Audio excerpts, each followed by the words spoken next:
Good morning. It is 8:25 a.m. on Sunday, February 28th, 2016. I'm Christiana Ellis and I just got up. This is 5 more minutes.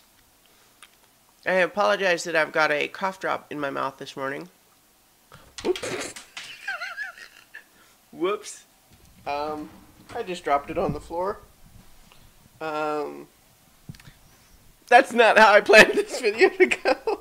No, Luna, don't eat that. Whatever that, I mean, a cough drop probably is fine, but, yeah, I'm not going to put that back in my mouth. I'm going to have to get another one in a minute.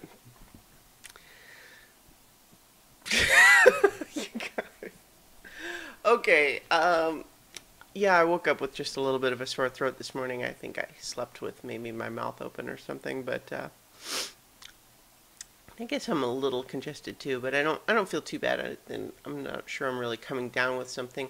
I did have a couple of malt beverages last night, and sometimes I wake up a little, like that makes me a little bit congested sometimes. I'm not sure what that's all about, but there it is. I was out because I had my improv class yesterday, but also we had a group trip to see the Improv main stage show last night as a group.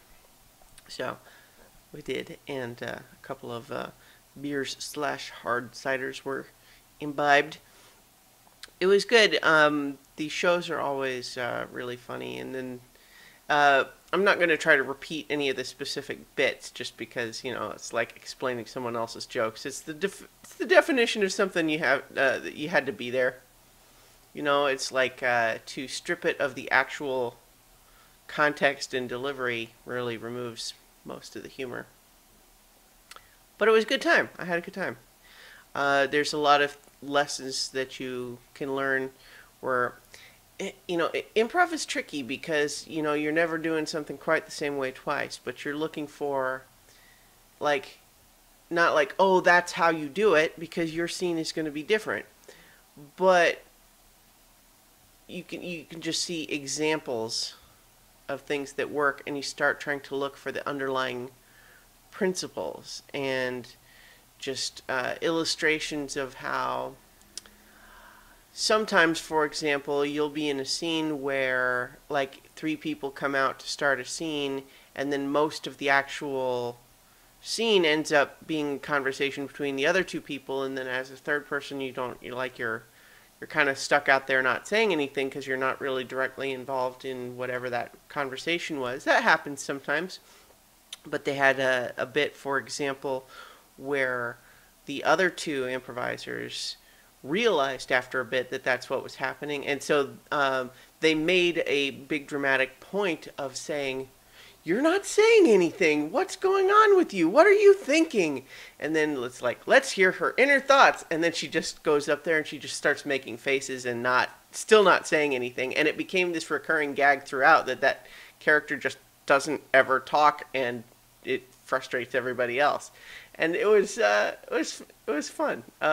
It's just, I thought, a good example of taking when something starts to feel weird. You jump on that and do something with it instead of just letting it be awkward and take away from whatever else is going on.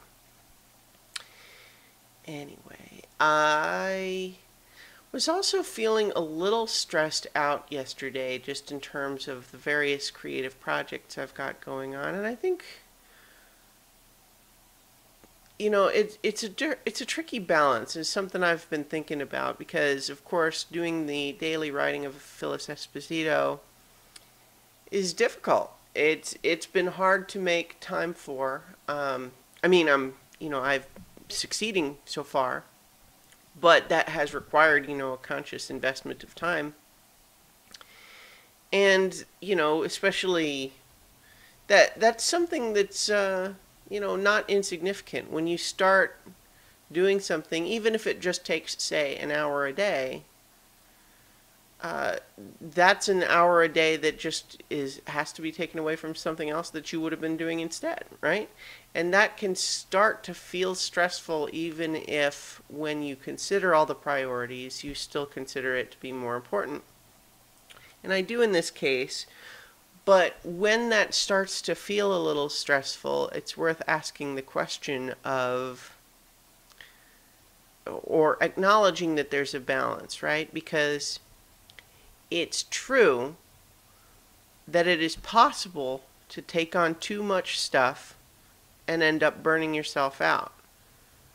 And that's not good. It's better to, make sure you're taking care of yourself too.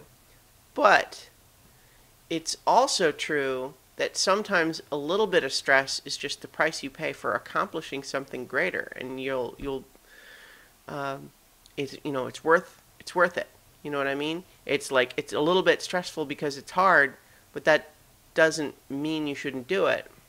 And so, how do you decide which is which there?